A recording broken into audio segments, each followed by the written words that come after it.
Robert Hansen. We're going live tonight, Facebook Live. I'd like to welcome all of you coming in this evening. It's such a beautiful day here on Long Island. The weather's been awesome. If you're coming in from out of state, I hope you had a great day as well. We've been blessed with some really good clouds. We had a heck of a rainstorm over the weekend. But after that, we've also had a lot of college graduations, high school graduations, elementary school. Our neighborhood is full of balloons and kids and cars visiting. It's been just a great time. Anyway, about tonight. Tonight is a big topic.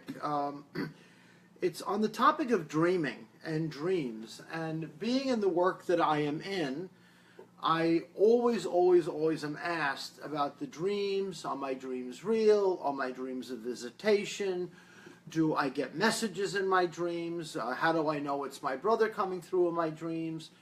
That whole kind of a thing. And dreaming, of course, has been interwoven for centuries, connected to any of the mystic arts, mystical crafts, any of the spiritual practices, meditation practices, trance-like states, hypnotism, you name it, it is touched in some way or another. The topic of dreaming and the dream state has come up.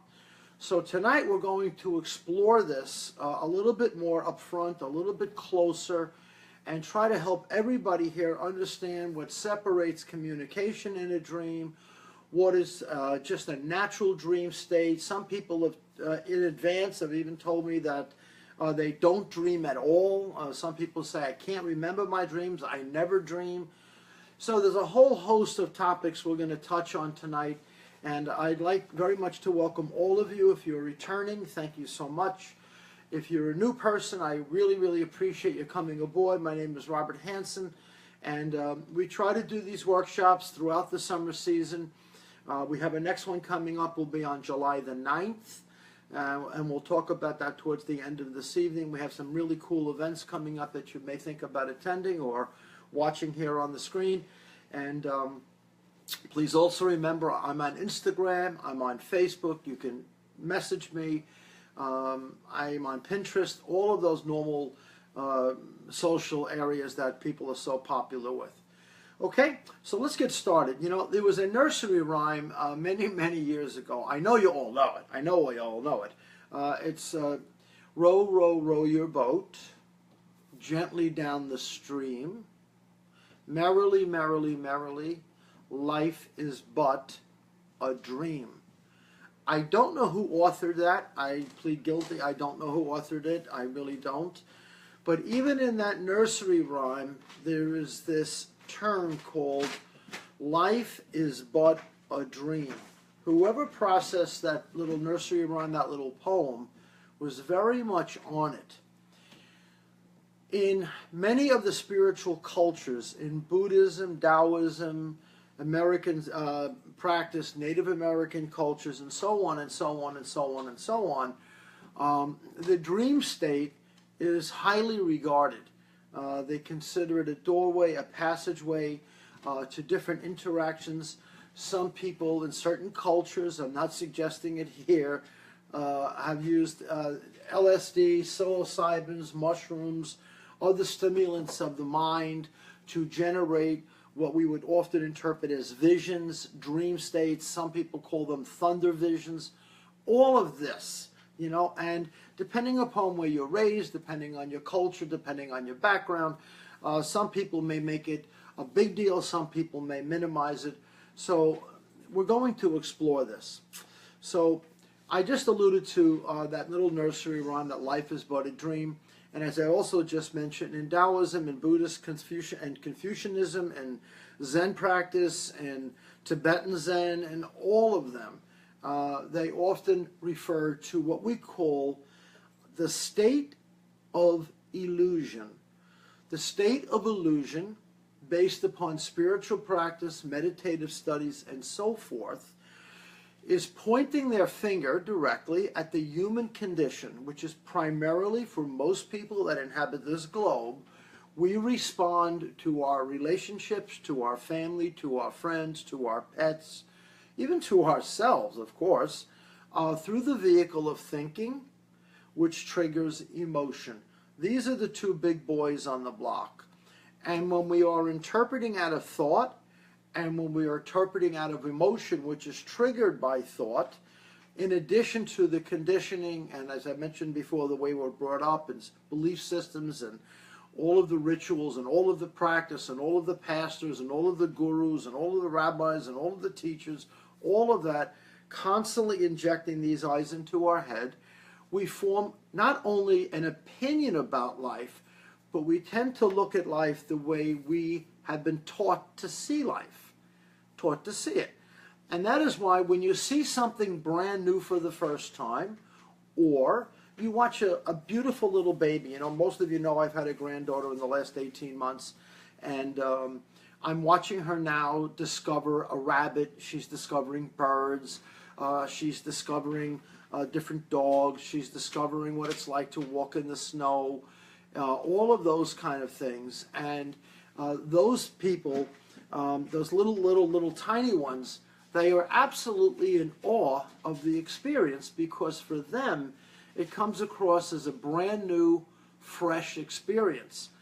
And I can see, even with my granddaughter, she is beginning to become routined into it. She's beginning to just see a bird and it just kind of goes, yeah, I know what that is already. You can begin to watch the illusion grow in her. You can actually watch it grow in her. You can watch it grow in adults, of course. It's pretty much cemented into most adults as human beings, and on the adult stage, unless they're very unusual and perhaps in some kind of meditative practice, they don't really bother with it. Life is life, and that's the end of it. And they kind of leave it there. So going back to that dream for the third time, that little nursery rhyme, life is but a dream, they're actually pointing to this, saying the way we see our lives, even if we're wide awake, in the physical state of being what we call awake, we interpret everything almost as though it is in a dream state or an illusory state. This is why they call, in Japan, they use the word kensho. Kensho means the awakening, where you shift from this illusionary state, this dreamlike state, to absolute clarity. You shift from one to the other. Now bear in mind, in that same illusion for other people, it's not a dream state. You know, when we think about dreaming, most of the time anyway, that we talk about dreams as though pleasant, happy, fulfilling, nurturing. You know the idea. Look, you know, people say, I married the man of my dreams. I met the woman of my dreams. This is the house of my dreams. I'm going to the college of my dreams. I found the fishing hole I've been looking for my whole life. It's my dream place to go. I had a dream vacation. All of this points to a state of consciousness, every bit of it. It may be common vernacular, it may be common tongue, it may be used across the world, it may be used in our own culture all the time. Nevertheless, it points to this state of mind that says, I pursue not reality. I don't pursue reality. I don't. I pursue what I am dreaming about happening. Some people might say, well, set a goal, which is another way of saying, set a fantasy down the road, set something up in your head, and go pursue it. And depending upon that person, whether they're equipped to pursue their dream or not, they will go after that dream, right? Some people pursue a career as a professional football player, but unfortunately, and that's their dream, but unfortunately, they were born with paralysis. So on one side of their mind, they're dreaming, and on the other side, they have reality, and they collide, which causes a great deal of frustration. You guys all know, of course, that when people, let's say respectfully, get married, and they have a very beautiful marriage, and it's the man of their dreams, the woman of their dreams, the family of their dreams, and then suddenly things go sideways and things fall apart through illness or money issues or children with challenges and so on and so on and so on, the illusion or the dream gets broken, right? So on first level, we have this common use of the word dreams in our daily lives. Next, we also have what is commonly referred to as daydreaming. Now, I'm not referring to night dreaming, obviously. I stated daydreaming. And you may understand this. Daydreaming, of course, is you're sitting in your car, hopefully in a parking lot, not in a traffic light, and you're just kind of sitting there, And perhaps someone's sitting next to you, maybe not, and someone says, hey, hey, wake up. Oh, I was daydreaming. I was daydreaming. Which meant simply that your mind, your thoughts, your consciousness was no longer paying attention to where it was, in the presence of where it was. It had forced itself, it had shifted itself, it had moved itself, seemingly all by its own, to go into another fantasy, whether it be role-playing as a superstar, whether it be a romantic interlude, whether it be imagining that your house is burning down, whatever it might be. You shift into this, and it becomes so real to the mind, that the mind stays on it. And it's almost as though an outside force has to snap you out of it. That's how locked in we can get. And yet we know that that dream, that, quote, daydream, is just a matter of the movement or of imagination. And what drives that imagination, what drives that fantasy, is an undertone usually driven by confusion, frustration, expectation, anticipation, fear, anger, projected joy, projected happiness. All of that has nothing to do with the moment you're in. All of that has to do with either what you want to get rid of or what you want to make believe will occur. Certain people, and I'm sure you've met them, they actually carry these dream states into their actual persona. People will say, for example, and sadly some of these folks have terrible, terrible psychological illness, they believe they're John Lennon. It's not just a dream anymore. They don't dream of being one of the Beatles, or they don't dream about joining a rock band anymore like just a normal young 17-year-old fantasy. They actually take on the role. They buy the clothes, they get the earrings, they get the tattoos, they play the guitar. They go through all of the imitations of the process. They want to, quote, act as if they are the real person. And what they are doing is they're making their dream of being a rock star, they're trying to make it come true.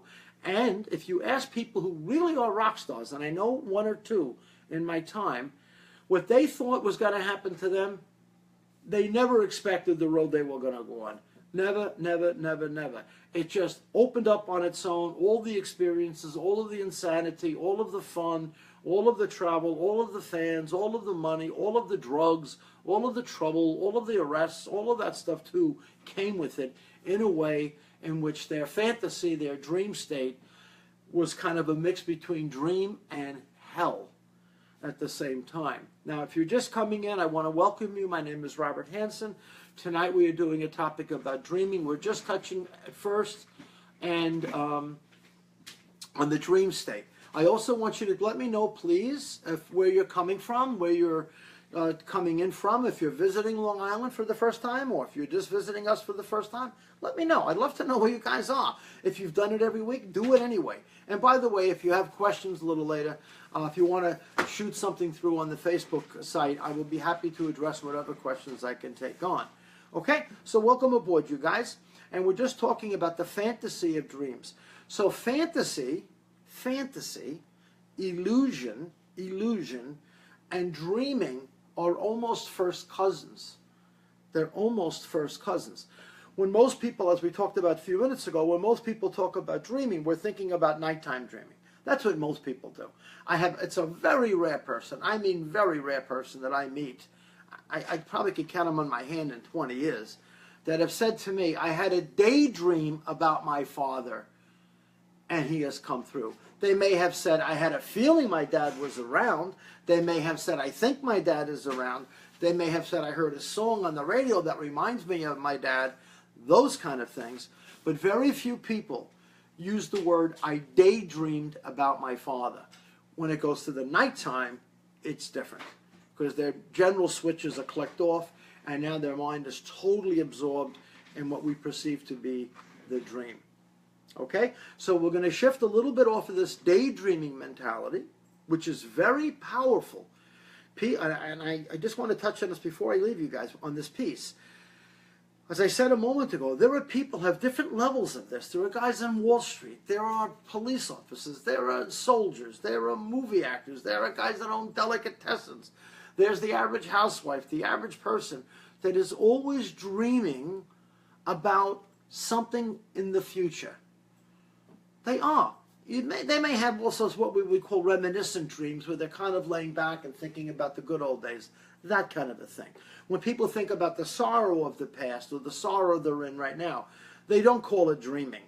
They call it reflecting. They call it, I have a headache. They call it, my heart's broken. They don't say, boy, I've been having bad dreams today about the past. They just never use that language. I mean, at least I've never heard it. Someone might, but I've never heard it. So do you understand the distinction I'm trying to bring out for you guys? Because a big chunk of what people do during the day, the illusion of thought, pursuing ideas, pursuing fantasy, pursuing the man of your dreams, pursuing the job of your dreams, and so on, you are driven by what we call an illusionary goal. It may happen in the physical phenomena. You may actually get the big house and the perfect, beautiful family you've looked for, but rest assured, at some point, people are going to shift, people are going to change, real estate taxes go up, children move away, things are going to change, and that dream will be constantly morphing. You can't lock a dream in and freeze a dream. And that's why so many people get disappointed, because what they dreamt about, they felt was going to happen as they dreamt it, and it's almost a demand on life to think of it like that, right? That being taken now, you get to bed, you clean up for the evening, you have your dinner, whatever you do, maybe watch a little television, which is shooting stuff into your head, maybe you read the newspaper, maybe you had a discussion with your wife or your son or your daughter, your neighbors across the street, your dog ran away, your car got a flat tire, you got a bill you never expected, you banged your foot into the countertop, whatever it is. And all of that energy, unless there is a way of releasing it, which is done typically through meditation, prayer, yoga, disconnection, allowing the mind to see that what is over, not attaching to those things, help alleviate all of that before rest time. But very, very, very few people I know spend that kind of time before sleep. They usually, throw in their PJs, slip on their gym shorts, whatever they're doing, flop into bed, read a book, watch some television, maybe have a glass of wine, do something else, and the next thing you know, if they're fortunate, in most cases, they wake up and it's daytime. They kind of shake off the night and go, whew, here we go again. Oh, I had a bad dream, I can't remember what it was, and they kind of just go about their day. That's the average person. Now, you get some people who are very restless in bed, right? They're tossing, they're turning, they're looking up. Sometimes we call it insomnia. And for some people, it's an actual illness. It's driven by biochemistry. It's not really their fault. It's nothing to do with thoughts per se. They just have this unending state of restlessness. They're always anticipating a harm, a fear, a worry. They're projecting forward, projecting back. They can't allow things to unfold. It's just not in their personality. They feel if they're not controlling everything, that they're in trouble, or they're going to be harmed, or they're going to be hurt, or people they love are going to be harmed and hurt. Hey guys, I'm Robert Hansen. Again, I want to welcome you all for coming in. If you're a first-time person especially, please let me know. Go to Facebook. Just say I'm a new guy or I'm a new lady. Where are you from? Just let me know where you're from. If you're repeating from before, do the same thing. Just come on back in and say, hey Rob, I'm from Belmore, I'm from New Hyde Park, I'm from Arizona, and I'm just saying hello to you. Nice to chat, or whatever. And if you have a question, please bang it in there, okay? So now we're at the time where we're going to sleep at night, and we have accumulated all of the activity of the day, all of the activity of days gone by, all of the activity of years gone by, the frustrations, the sorrow, the joy, the happiness. For most people, when I talk with them, and I see a lot of people, you guys, when most people tell me, if I ask them straight up, eye to eye, do you really go to bed at night at peace? I don't mean a little comfortable, and I'm not talking with intoxicants. I'm talking naturally. Can you naturally just rest and set aside what has happened and really go to sleep? Not as an escape. Some of you I know are saying to you, oh, I fall asleep like that. And I'm sure maybe some of you do that. I get it. But for many people, they're just turning off the switch to get the hell away from the day, to find 6 to 8 hours of dead time, quote unquote, right? Just downtime, dead time, just empty air time, where the body does not have to deal with any of those issues, right? It's like, thank God I'm in bed. I'll deal with tomorrow when tomorrow gets here, and let me get some rest. And then it changes. Once the body falls into what we call sleep state, which everyone eventually gets to, and by the way, for those of you that do have insomnia and have restless sleep, I'm sure you probably have heard this. No one has ever died from a lack of sleep. Your biology as a human animal, as a two-legged animal, will eventually exhaust you. It will. It will exhaust you, and you will eventually fall asleep in some way or another. It's more healthy, of course, to fall asleep with your circadian rhythms, to fall into a natural cycle so your body heals when you're sleeping, not only anatomically from wounds and cuts and all that stuff, but it also helps your muscles relax, your organs to relax, your soft tissue to relax, allows your neck to relax, your breathing to relax. It's really intended to really, really help you out and clean you up. And when you take yourself out of that, when your brain overrides that natural state of health, it can be very damaging. And usually what happens is you wake up in the morning irritated, you wake up in the morning tired, you wake up in the morning exhausted, you wake up begrudging the day, you don't want to deal with it, or you start making a list in your brain of what you got to do, and it starts all over again. And that's most people. I'm just, you know what I'm talking about. They're on the trains, they're doing this, they're doing that. That's most people. The rat race is alive and well. It's alive and well, despite centuries of spiritual practice, centuries of spiritual teaching.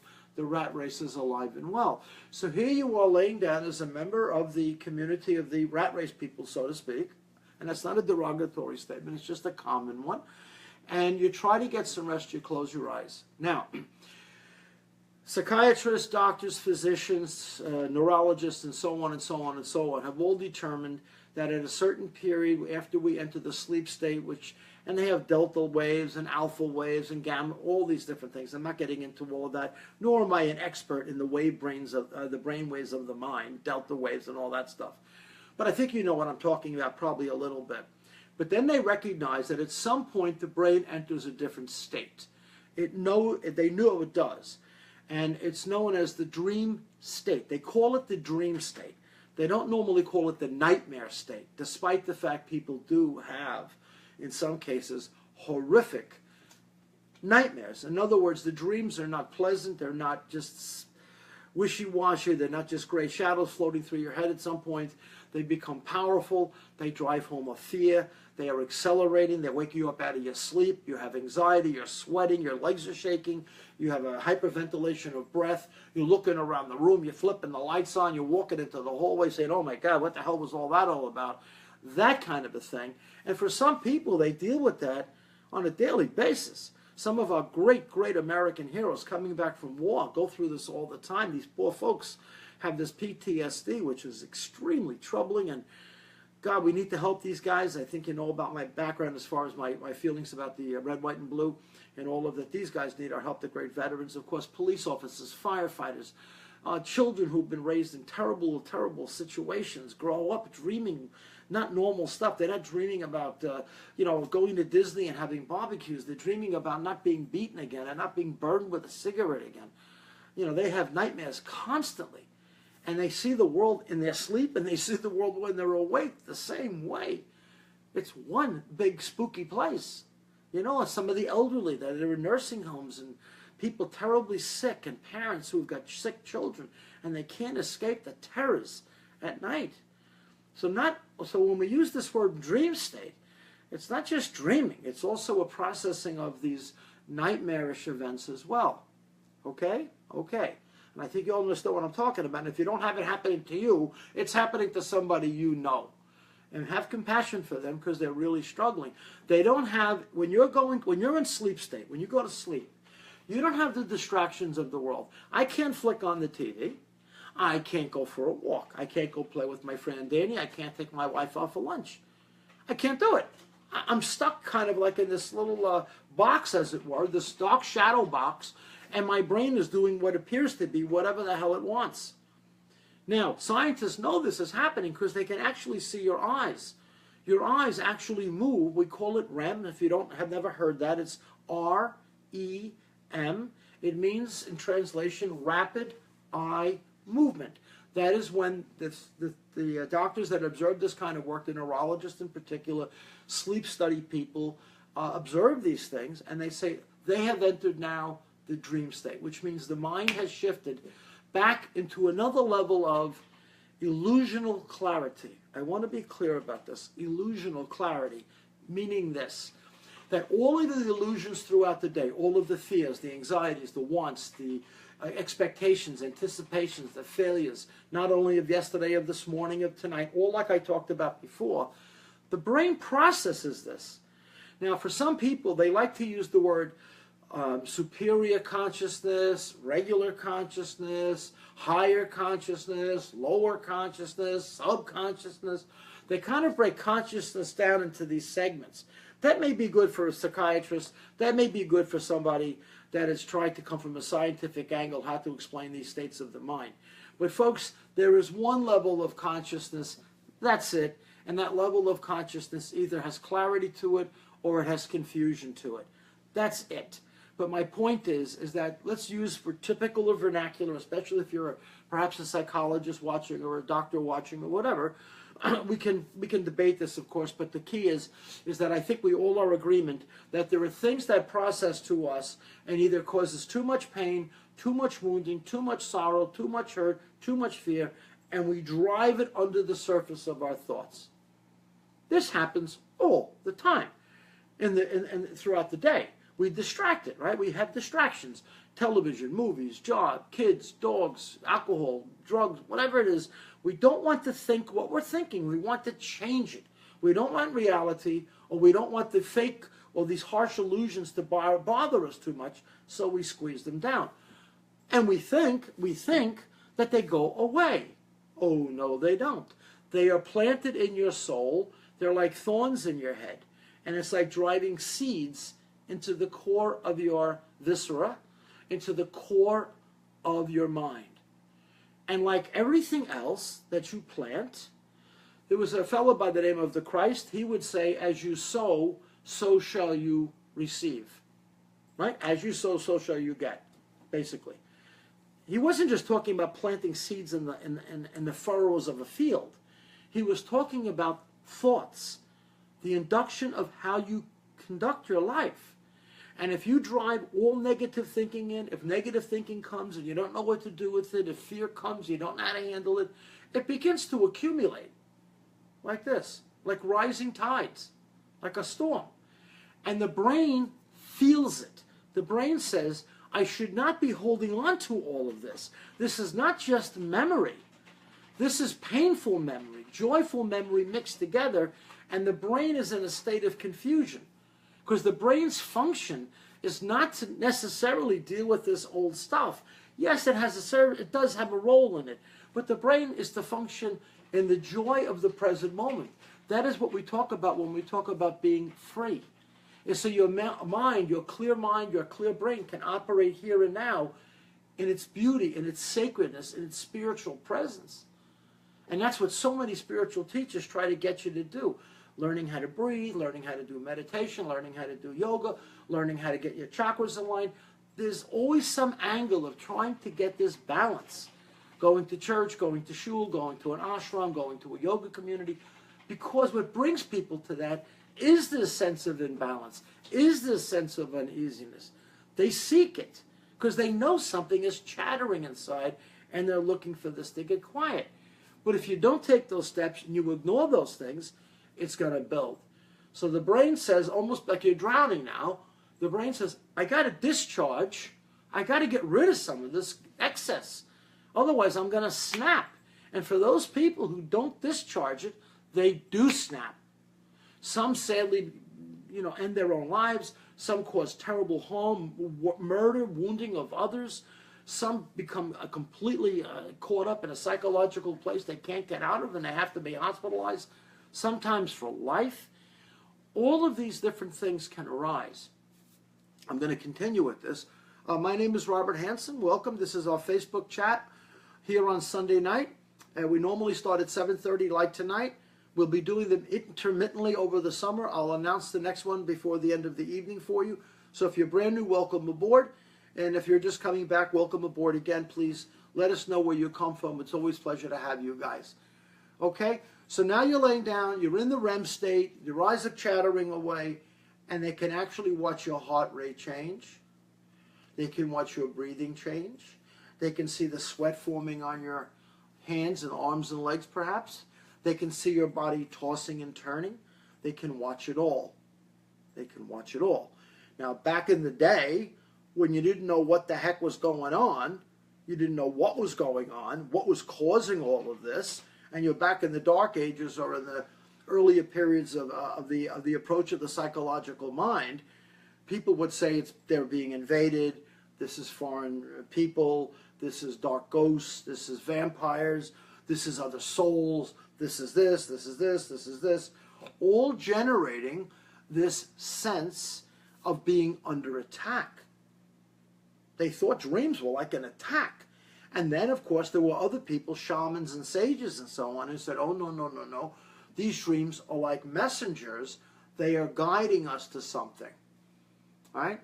They're trying to take us to something. They're trying to show us something. And they began to interpret these dreams. And for others who weren't aware of that kind of a deal, it just became an unending sense of being under pressure from this unseen, this invisible opponent that seems to raise holy hell inside their heads almost on a nightly basis. And the next thing you know, they're either staying up all night, they avoid sleeping, or they're doing, like I said before, things to avoid that. And they just don't want to deal with it, right? In that state, during the dream state, there is no contact and there is no communication. None. Before you say, what are you talking about? Let me explain it, please. As a medium, working as a medium, as a clear channel, I always tell my audiences, if I am thinking about what I'm about to say, if I'm trying to prepare the next statement coming up, if I'm trying to figure out what to do in the reading, I am driven strictly by my thoughts, and I cannot receive anything genuine that is being given to me by a loved one's soul that has crossed over. Can't be done, unless I'm going to make it up. That's a different story. That's a whole other topic. But if it's done purely, in Japan, they say you have to have a mind which we call mu, M-U, like a cow, mu, but it's spelled M-U, shin, the spirit of nothing, which simply translates into a silent or an empty mind. And when the mind is empty, it doesn't mean it's sleeping. It just means it's wide awake, but it's not holding on to thoughts. And whenever thoughts do happen to bubble up, they move in and out very quickly, like this. And then all of a sudden it goes clear again, and the readings take place. I've often said this to people, if you've ever seen me live, I always kind of move my head like that when I read. That's what I'm doing. I'm going to that place internally, which I call a silent space. It's an internal place where I really feel very connected to the loved ones. And with God's grace, it happens, and I'm able to communicate with people. And I hope I'm helping some of you with that process, you know. But as long as there is thoughts in my head, some people call them mental bundles. Some people call them mind streaming. Some people call them frozen thoughts. Whatever lingo you like, I don't care. But if you are caught in thought, that means it is something you have been taught to think, it is something you have interpreted to think, and it has nothing to do with what's being sent. It is your own interpretation of what you're anticipating to be sent by looking at somebody in a particular way. Clear channels don't do that. We receive it in what we call a state of innocence, a silence, and then it's given.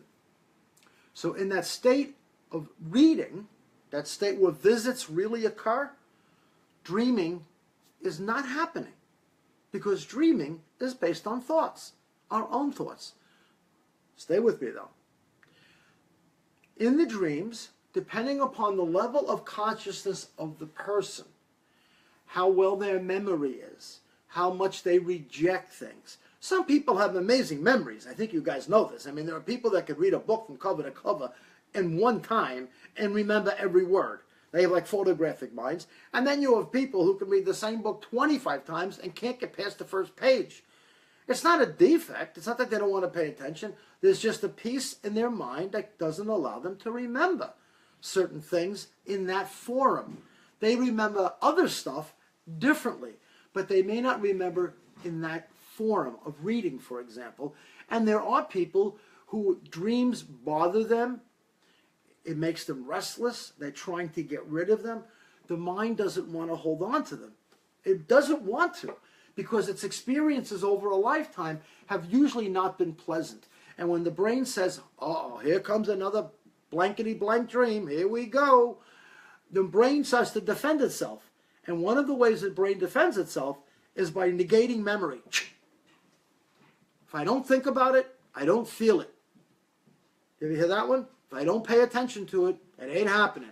If I put my head in the sand like an ostrich, it's not occurring. Very, very, very common. And it happens in life, and it also happens in life while you're in the sleep state. So for those of you that have trouble remembering dreams, often it is driven not just by the fact that it's part of your constitution as a person, it's just part of your own genetics, it's a part of your own inner movement. It is also part of your fear factor. Don't be so angry at yourself. A lot of your mind is being protected when you can't remember. Believe me. And then there are people who are completely opposite. They have this incredible photographic ability. They can remember names. They can remember dates. They can see their dad's face clearly. All of that. And they suggest that that's a visit. It's not. When there is a loss in the family, my own dad, my brother, my sister, my father, and so on and so on and so on, of course there's memory. I mean, I lay down and my room is dead still, and I might think about my father. I might. I may think about my brother. I may think about my mom or my nephew, or think about my kids that are here. Just think about stuff. You think about stuff, right? The hockey game I didn't see, or whatever it is, right? And you tend to carry those last conscious thoughts with you. It's almost like the last raindrops start to fall, and the next thing you know, you're in a sleep state. And amazingly, you start dreaming about the last conversations you just had before sleep. This is commonly known in hypnosis, by the way, as an induction. Someone on the outside of you keeps putting things into your head. They get your brain to relax enough, you begin to absorb it, like a hypnotic induction. And a lot of people are self-hypnotized. They really believe in stuff they tell themselves. And it's not true, but they absolutely believe it's true. They want to believe it's true, right? They want to believe they're the next superstar, NFL superstar quarterback. They want to believe they're married to the greatest guy on earth. They want to believe they're going to win the lottery just the next time they play. You know, that's them. And that's just the way their minds operate. And there are those people that have this amazing photographic memory. My point is that whether it's a great photographic mind that can remember everything, doesn't matter, or someone who remembers zero, doesn't matter, both of those are based on the dream state, what we call the natural dream state, which is based on thought. And as the nursery rhyme suggested before, life, which includes that part of you, when you sleep, you're still part of life, by the way. Life has not ended. You may not be aware of it, but you are life itself and you're continuing. Life is but an illusion, a dream, you see. And then the magic happens. This is the magic. When the REM state stops,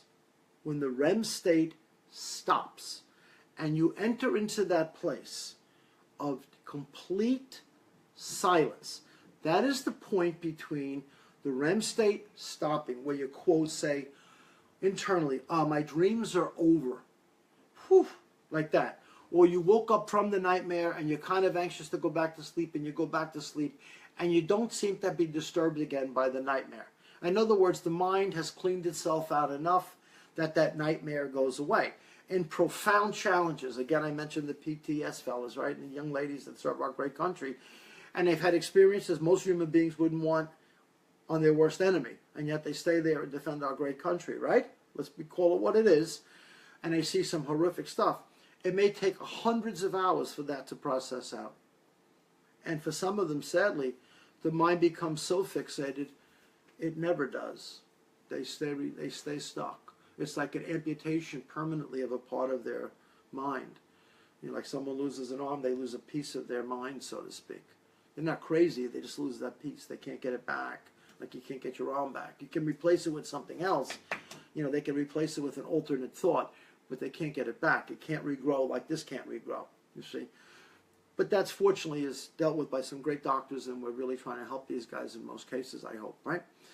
So now there's this magical place between the end of sleeping, goes into REM, REM goes into nightmare/dreaming state, like this, and then suddenly that goes quiet. From that point to right before the awakened state starts. I want to say this again because this is the magic moment. From when the dreams end to right before you wake up. You all know what I'm talking about. You're laying in bed and you're kind of sleeping and you're kind of going, am I really awake yet? Do I have to go to work yet? And then it seems like another minute goes by, 2 minutes goes by, and then you're kind of trying to make yourself wake up, and you're still going in and out of this kind of like deep place, deep. And then finally, through the chemistry of the body, through the waking up mechanism of the body, through the conditioning of waking up every day at a certain time, the alarm clock being the trigger. You know, the alarm clock is like the dog with the bell. Ding, ding, ding, ding. It salivates. The alarm clock is ding, ding, ding. You got to get up. And after enough years of doing that, you don't even need the bell anymore. You just get to bed and your body knows at 6:30 or 7 o'clock or whatever it is, you got to get out of bed. Or 5 o'clock in the morning, which I used to do for years. I was always up before the sun for years and years and years. In the Zen monasteries, you get up at 4 a.m., 4:45. In the military, as I'm sure you guys know, you get up early too, you know. And the guys that really want it get up, and the guys that don't, they're going to have to deal with it. And you will eventually learn to adjust yourselves. But it's in that magical moment, then there is silence. That is why you don't remember it. You cannot remember silence. You can remember noise in silence, right? Very few people say, you know, I was dead still tonight. And then they hear an airplane and they go, whew, it's a little too quiet around here. But this is a real, almost like spooky, people will say. Oh, it's so quiet, it's almost spooky. You go up into the mountains, you go up into the woods, you go out on the salt on a boat at night, and you just sit there and it's dead still. I mean, dead still. Some people, it's very unnerving. They don't want it. They have to have some kind of activity. They have to have some kind of noise. But on the spiritual practice, on the psychic practice, you have just arrived at the magic kingdom. It is the magic doorway. And it is through there that your mom or your dad or your brother or your sister or your child can easily enter. Easily. You see, easily. And that is why many people, even if they don't have a vision or they don't hear a name or they don't get a message, they wake up and say, I don't know what it is, but I just felt like my son was here last night. I can feel him in my bones. They're right. They're right. I'm not talking about the memory or the wanting to believe it or trying to talk yourself into it or trying to convince yourself of it. I'm not talking about that. Because as we all know, grief can generate a lot of emotional demands. We want to feel better. We want to feel our child is connected. We want to feel my dad is here. I want it. I want it. I want it. I want to believe it. I can't take another night without him. And my brain will help me do it. It will. But that's in the first stage. That's in the dream thought stage. Not for us. It's okay to have it. You got to have it.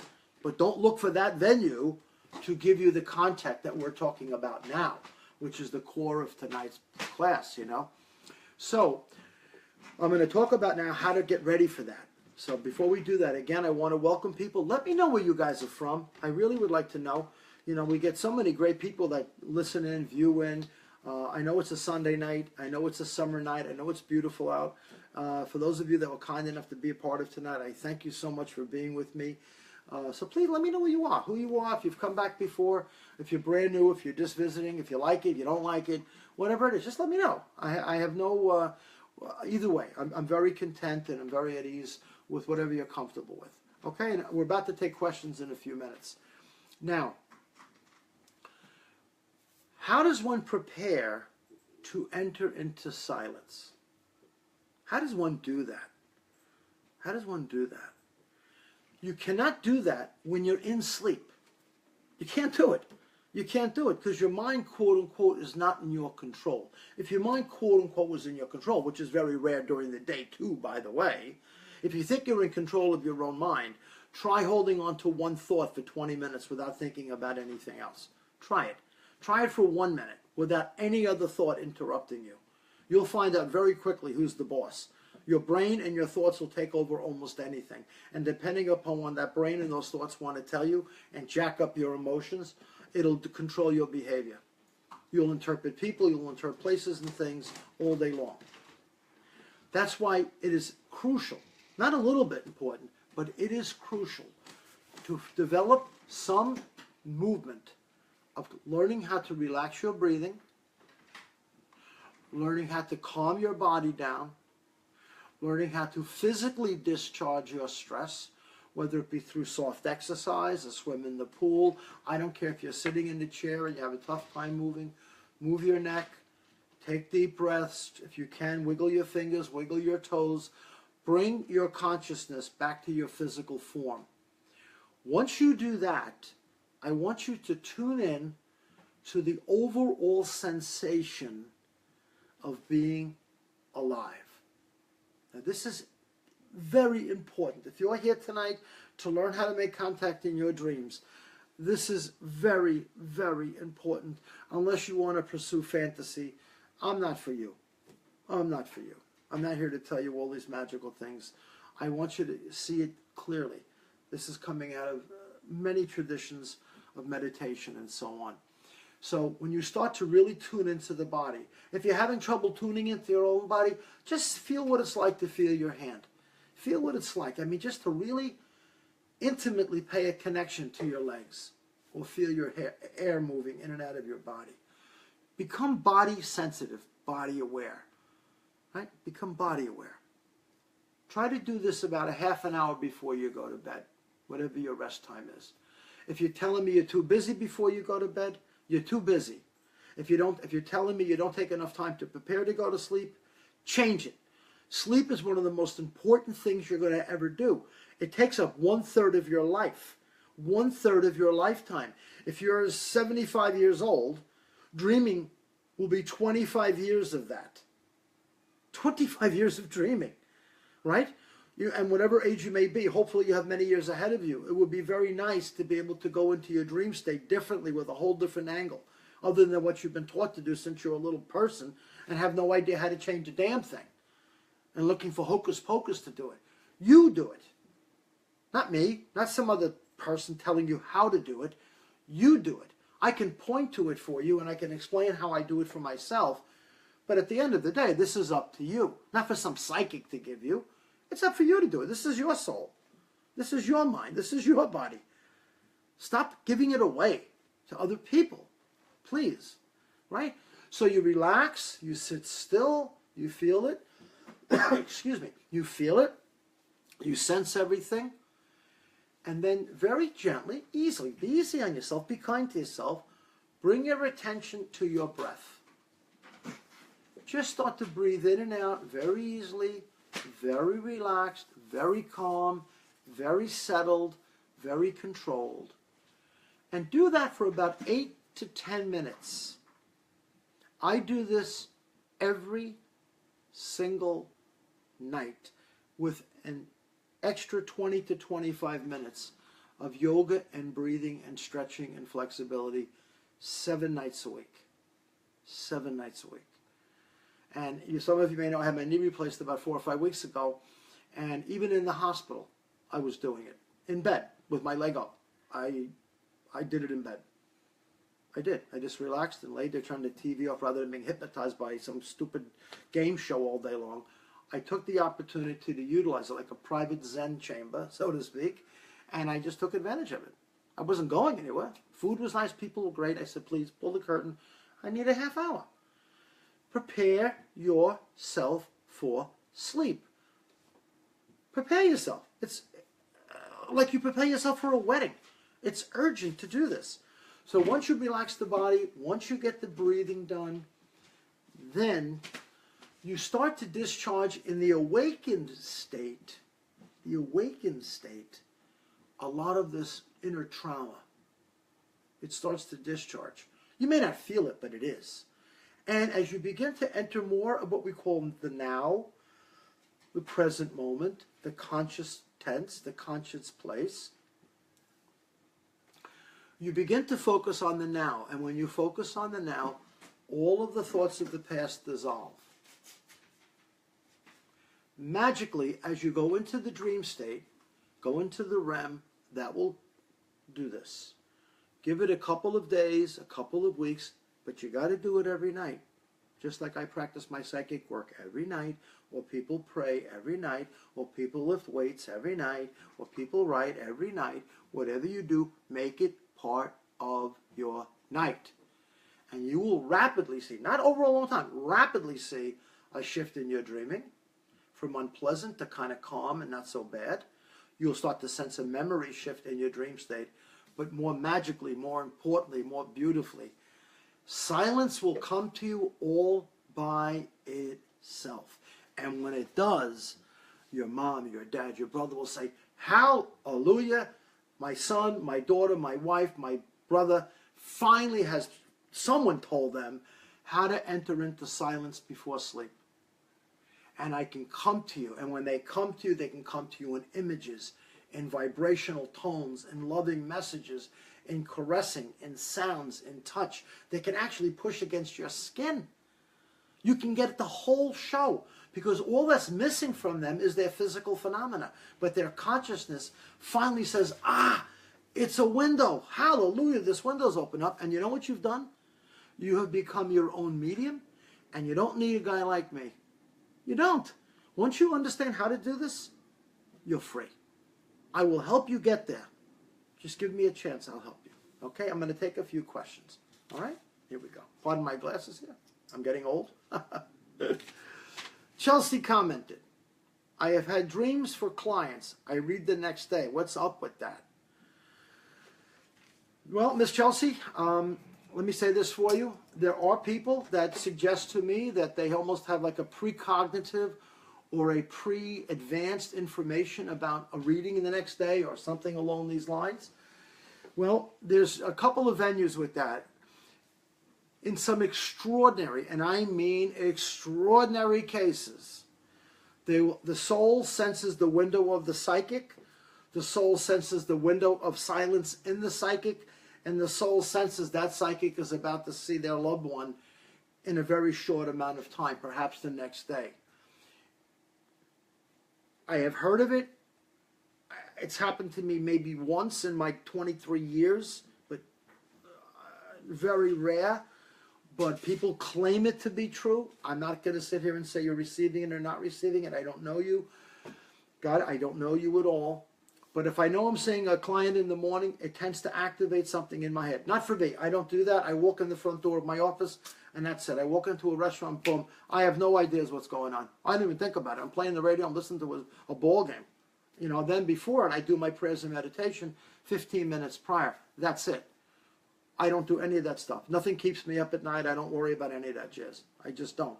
But in your particular case, young lady, you very well, you might have a window that occurs that connects. Now, that's happening every single time. So, for example, you're seeing a mother tomorrow, and you know for sure, that her son died in a motorcycle accident on the Colorado River, and then you mention that the first thing in the morning session before she said a word to you.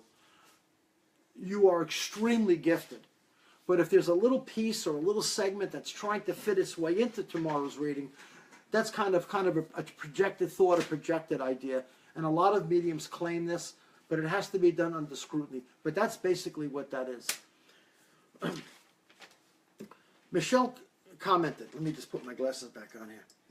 I have had dreams that have come true. It is very scary because they never know what will and what won't come true. How do I interpret which is which? Well, this is almost touching on the young lady's question I just had before. You see, it's kind of like this in psychic testing. I'll give it to you very fast. Sometimes some people sit at home and the phone rings and they say, oh, I know it's my sister. Oh, I know. And sure enough, it's their sister. And they say, oh, well, you must have like psychic powers. But the truth of it is that maybe 3 people call your house a night. She's one of them. She may call around the same time every night. Or in that particular quick moment, you may get some kind of a little pop. That may be true. It might be true. Do it 10 out of 10 times or 9 out of 10 times, no matter who calls in. You say who it is. Now you're talking. Now you are absolutely connected to something past thought, right? But what happens is with people, they have a dream, they get something, and then the dream is done. Let's say there's a car crash, right? There's a car crash, and if you see someone dying in a car crash, which is a horrible thing to see, of course, and a few days later, someone says, I saw a car crash, my neighbor got killed in a car crash. That was it. Was it? Or was it just that your mind wants to be convinced that it's connecting to that hit? Now, if you had in the dream, his name is Charlie, he's driving a Toyota, it's got the license plate XYZ on the back, and you find out the next morning that's exactly who died in that car crash with XYZ license plate, now we're talking. Otherwise, it just becomes a connection. I met this medium a long time ago. He was telling me that he had these powers to see things to come. And he's telling me about this problem in Africa, and he's telling me about this problem in San Francisco, and he's telling me about the Murrah building that got blown up in Oklahoma City before it came. And I'm listening to this guy, and what he was just doing was, he wanted to believe he was a psychic, and he was just finding events, and he was making very, very generalized comments. I know there's going to be trouble in the West Coast this year. And all of a sudden, there's a big forest fire. He says, see, I told you that was going to come. All that kind of crap. That's just a bunch of bunk, with all respect. That's just a bunch of hoo-ha. It has to be proven. It has to be proven. It has to be proven. So if you're getting something that is authentic and it's genuine, and I surely hope you are, to help somebody. If you're helping somebody, I sure you hope you are. But if you're getting something just for self-enhancement, we're not into that here. At least not with me. You know, I don't care about that stuff. What I care about is helping you. But if you are receiving it, you're not going to be able to tell. For example, you fall in love with somebody and someone says, I'm going to marry this woman, right? And you go, yeah, I love her. I want to be with her. And then you ask the next question to a psychic. Will my marriage last forever? What's the medium supposed to say? Oh, yes, it will. What do they want to do, get you upset? No, they can't tell you for sure if it's the right decision or the wrong decision. Not if they're real. If they want to just appeal to your sense of fear, then it's different. My suggestion, write it down. Don't project it into anything, and see if what you really saw authentically matches. And then we're on something. Okay? All right. Let me get to this other one.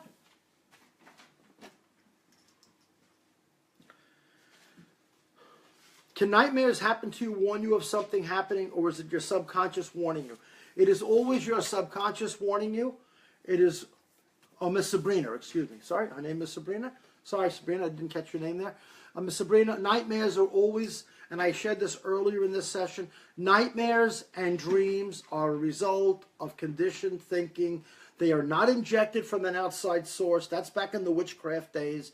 They are inherently born within you based on your conditioning, your consciousness, your upbringing, your religious persuasions. All of that is factored in and how your brain is interpreting what it's seeing. Nightmares are nothing more than a reinterpretation of something in a negative way. Okay? That's what that is, Sabrina. So please don't worry. It's no big warning. It's just something to kind of guide you. Finally, Katie says to me, ever since my son passed away, I woke up every 2 hours. It is because I'm scared to connect with him. I think I want with him, even if I think I want to know. Well, Miss Katie, first of all, I'm sorry that there's a death of a child. Good Lord, I write this on Facebook all the time. My respect and prayers to you. I never witnessed a greater sorrow than a parent that has lost a child, especially a mother. If you're waking up every 2 hours, it is your instinct as a female, as a mother, to search for your son. And for any one of you out there that has lost a child, lost someone very significant, especially the child, your soul is going to be searching. And the problem for you guys is you're searching out there, and they're right here. They're looking out there, and they're over here. And they are waiting for you to go into that place of silence. Starting tonight, I'm pleading with you, start just getting your body in tune. Start learning how to breathe. Start learning how to settle down, relax, 10 minutes, that's all I'm asking, and let go of the rest. And I'm telling you as a friend, you're going to see a miracle take place. I'll be getting letters here in a few weeks, people having contact. But as long as you think contact is coming through the imagination of thought, or what some other psychic is telling you to do, or this means this, it means this means that, it's not going to happen. There are people out there that say in certain dreams, snakes mean this and broken teeth mean that. Do you know how they get this information? They ask 500 people what they think about it, and they get something that's kind of similar, and they make that say, that's it. Let me tell you something. As a medium, every time I read somebody, it's totally different every time. The symbols are constantly shifting, constantly changing, constantly being reinterpreted. Every single time I read, it's always different. Always. Discernment is always different. That is why you cannot learn symbolism. You cannot. It has to be something you groom yourself to see, and then it's called a discernment gift. You can start to interpret what those symbols mean. Now, to finish this up, guys, I want to make some announcements. Again, I want to thank all of you for coming. It was a great night. I hope I've cleared up some of these points, and I really do hope some of you guys start practicing the quieting. I will be back here on Sunday night, July 9th. Sunday night, July 9th. And this is, I think, another enormous topic. It's called I Just Can't Let Go. I wrote about it recently a little bit. I did like a short paragraph about it. Letting go is so misunderstood, so beaten up. It makes people so angry, so ticked off when someone says, you got to let go, you got to get over it. You feel like just punching someone in the head when they say it to you. It's almost outrageous. Letting go has got nothing to do with forgetting. It has nothing to do with getting rid of thoughts. It's got nothing to do with rejecting your family. It's got nothing to do with not grieving. It's got nothing to do with that. I will help you. Please, on July 9th, if you'd like to join me, I will give you a totally fresh look at what true letting go is, the freedom that you will enjoy after this topic. I promise you, you come listen to this, you're going to be a different person at the end. I promise. That's July 9th. Facebook Live with me and all of you guys, of course. We're in this together, by the way. It's not just me yapping away at you. Your souls are with me when I do this, you know, about letting go. Now, next Saturday morning, next Saturday, July 1st, 9 a.m. sharp, if you're one of my locals at my Merrick office, you're coming to my Merrick office, you're on part of Facebook, next Saturday morning between 9 and 11, myself and 4 to 5 other mediums will be at my office next Saturday, and we're going to be doing a class, and we're going to be reading for 2 hours. Don't miss it. If you're in the local neighborhood, if you want to come see me, next Saturday morning, July 1st, 9 a.m. at my Merrick office, if you know where it is. If you'd like to come and you're from Long Island, you can just go to my website and get the map, get the information, robertehansen.com. We'll hook you up. I'd love to meet you, shake your hand, and come on back. Now, this is great. We've been selling out all summer long, all summer. We have the phone doesn't stop ringing. We have readings on the dock of the bay. Now, readings on the dock of the bay is we have a boat that we use. It's a beautiful, beautiful 38-foot boat. It's a beautiful boat. It's a Silverton. We have a group of 6 people, a group of 5 people. They come down to the marina. They come down to Merrick, which is where our boat is. And we spend 2 hours together. There's some beverages and refreshments served. A beautiful day outside or a nice, beautiful evening. Starlit. We sit right on the bay. I don't mean way, way, way. I mean 10 feet out. All the ocean is there. You can see the Jones Beach Light Tower. All of the lights across the harbor. It is stunning. And if you're interested in joining me with some friends or your family, 5 people, you come in, you call the office, or you go to the website, robertehansen.com, and there's a pop for it. It'll say it, a prompt.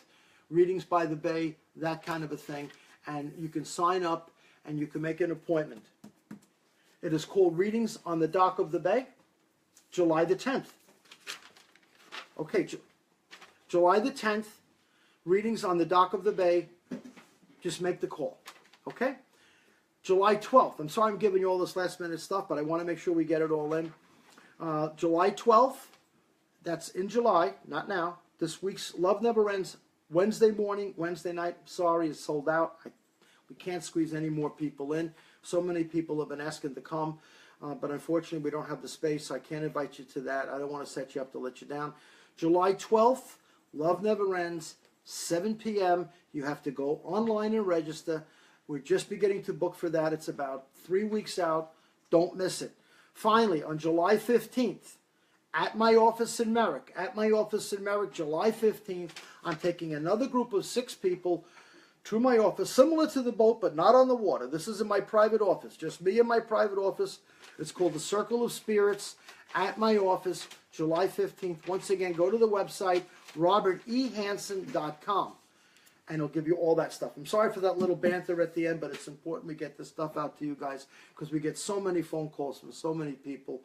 Once again, please breathe, relax, trust your soul, and by all means, dream on. They're coming. They love you. They're coming. Namaste. Good night.